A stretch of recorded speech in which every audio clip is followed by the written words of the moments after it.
We're in Mandeville Canyon on Banyan Drive. This area evacuated because of the intense danger from the Palisades Fire. Joining me now live, Cal Fire firefighter Edwin Zuniga. He's actually stationed up in Placer County, but he's here to assist us in Los Angeles. Tell me what the fire is doing, because I'm a layman, obviously. I see that thick black smoke directly behind those homes here on Banyan, and it's very concerning, obviously. Yes, 100%. So this area on the northeast section of the fire, this is our main priority today. This area hasn't seen any fire history over the last 50, 60 years, so all the fuels here in this area are at critical levels, primed and ready to ignite, which is why we're seeing all this flame activity right now. As the sun comes out and puts more heat on the fuels, it reignites that fire and gives it more fuel to burn more intensely, and that's why we're seeing a lot of activity. We're seeing helicopters, we're seeing our VLATs, our airplanes, and you're just seeing them going round after round after round to try to take that the activity out.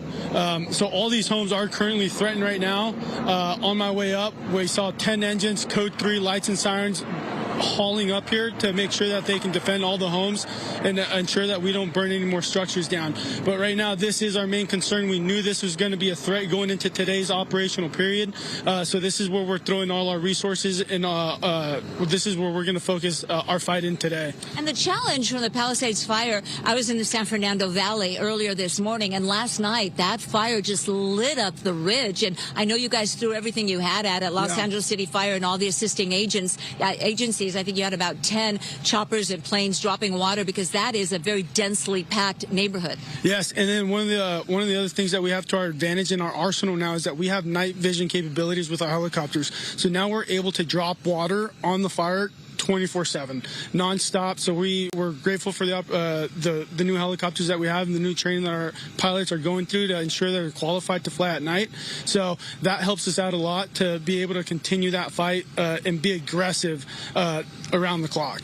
Those water drops are crucial in this type of a fire, because those are very hard areas to reach on foot. I know you've got hand crews. I know you've been cutting line. I know there have been controlled burns, but it is very challenging from the ground. Yes, 100%. And the other issue that we face is when we have crews working on the ground, it's a slow process. If we can't get dozers in there, and we have to have our hand crews and our firefighters get in there, it's a long work period for those guys to try to build that containment line and try to put in hose and fight the fire directly. Sometimes we have to disengage because the fire activity becomes too immense and too dangerous for our firefighters.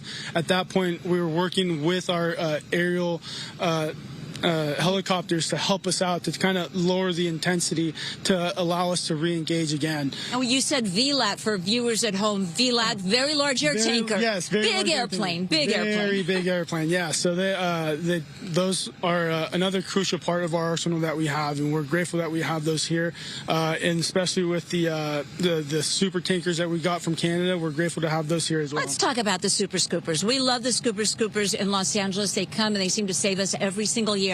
Somebody, though, was flying a drone. And I don't think we know the identity of that person, but I know police are very interested in finding that person. Yes. That drone crashed into one of our leased super scoopers and has disabled it, has grounded it. Yeah, so there's a hole on the wing now because of that. That's why we always push out the message to people: don't fly your drones, because if you fly your drones, we can't fly our airplanes or helicopters. It's dangerous for our pilots. And now that airplane is out of commission until Monday. And you were looking live, photographer Armando Hernandez showing you that VLAT, V-L-A-T. That's how it's commonly referred to among firefighters. Stands for very large air tanker. Doing those water drops, we saw the Colson helitanker, about 3,000 gallons of water being dropped at a time. That has to be appreciated in a fire like this. Yes, and then we're thankful that we have water resources that we're able to refuel all our airplanes and helicopters with very quickly. That's why you see them coming in so fast, and those turnarounds are very quick for those. You've seen a lot of fires. I know Cal Fire goes to all of these fires to assist the local agencies. You've seen the damage in Pacific Palisades. You've seen the destruction, some of it at least, because it's so huge, so many structures lost. Is this one of the worst fires you've seen, or where does it stack up with what you've seen?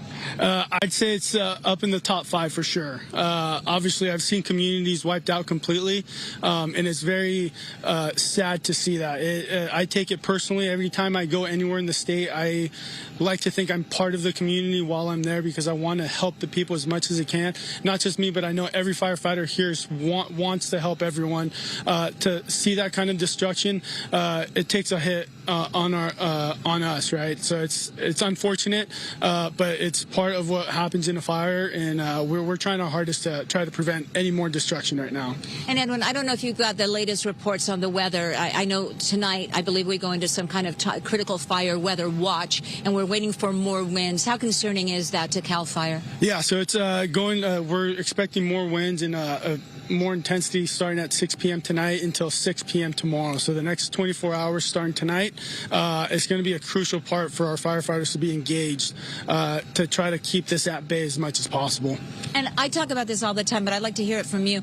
You know, when that wind is blowing, those Santa Ana winds that we saw, that can blow that ember cast, those embers, a mile. Firefighters have told me that some fires start 5 miles away from the original fire. And I think sometimes folks go to bed and they say, oh, the fire's, 8 miles away, I'm good.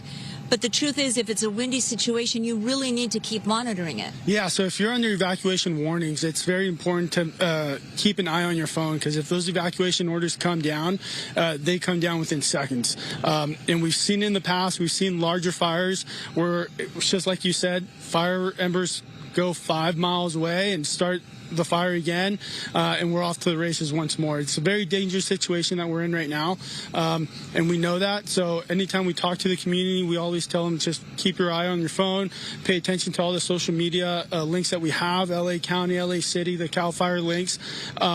So when sheriff gives the order, just grab your stuff, grab your pets, grab food, water, any important documents you might need. Just have them stored ready to go in your car, so when you get that moment's notice, you're ready to go. All right. Edwin Zuniga with CAL FIRE out of Placer County, just one of the many firefighters that are here to assist Los Angeles. Thank you very much. I really appreciate it. And this morning we've been seeing all types of strike teams. We're just going to continue to show you these water drops. Again, we're on Banyan and Westridge. Cordelia is up there, and you see that thick smoke there in the distance, the very large air tanker.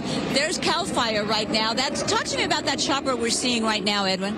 Yeah, so that chopper is one of the new Blackhawks that we got, one of the few that we got in the state, and that Blackhawk also has night vision capabilities, and that's working, dropping water right now on certain hotspots or flare-ups that we're having that are directly threatening the community that we're in right now. Okay, so that's part of the aerial assault. Last night we saw that on the ridge over the San Fernando Valley. We're seeing it here over Mandeville Canyon right now, which is under a mandatory evacuation order. I saw you and your partner there speaking to homeowners who have not evacuated. What do you tell them? It's hard, because if I was in their shoes, I don't know what I would do. It's your home, all your stuff that you've grown up with, all your personal belongings are in the house. You don't want to lose anything. So I feel for them. I understand where they're coming from. We see it all the time, but we always try to warn them, like, if you're on your evacuation orders, just grab your stuff. All the stuff can be replaced.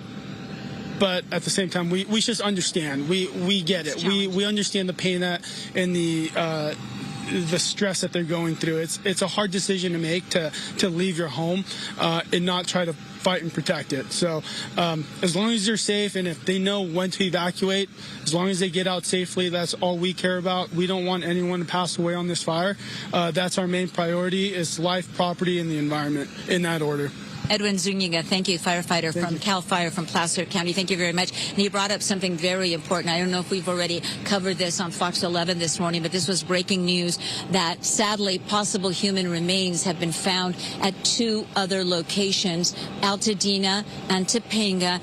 LA County Sheriff Department, homicide detectives, and the medical examiner, who ultimately will make the determination if they are indeed human remains. But detectives are investigating both at the burnt out rubble in Topanga and also in Altadena, and that is brand new this morning.